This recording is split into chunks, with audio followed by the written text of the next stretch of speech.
The success of a website is all down to traffic. You can have the best website in the world with the best monetization.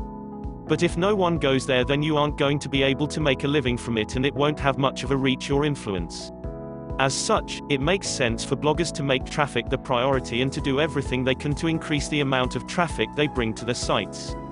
So the question then is, why do so many bloggers and site owners continue to neglect themselves of some of the most effective and important sources of traffic out there? Here we will look at some of the traffic sources that lots of sites are currently missing out on that could just make all the difference. YouTube. YouTube is a fantastic source of traffic, and unbeknownst to many is actually the second most popular search engine after Google.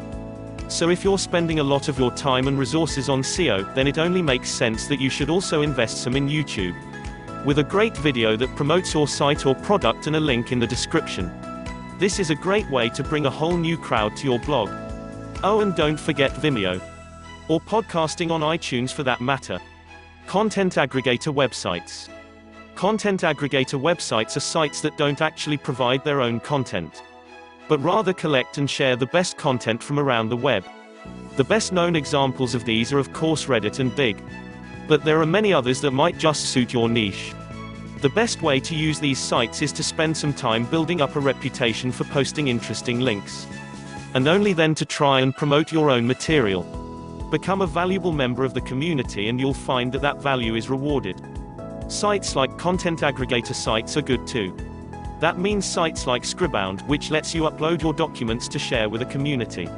Or like Lifehacker, which lets users provide short articles on hacks to make life better. Forums. Before there were social networks, there were forums. But while Facebook and Twitter may have taken many us away from these forums, that doesn't mean that they aren't still valuable from a marketing perspective.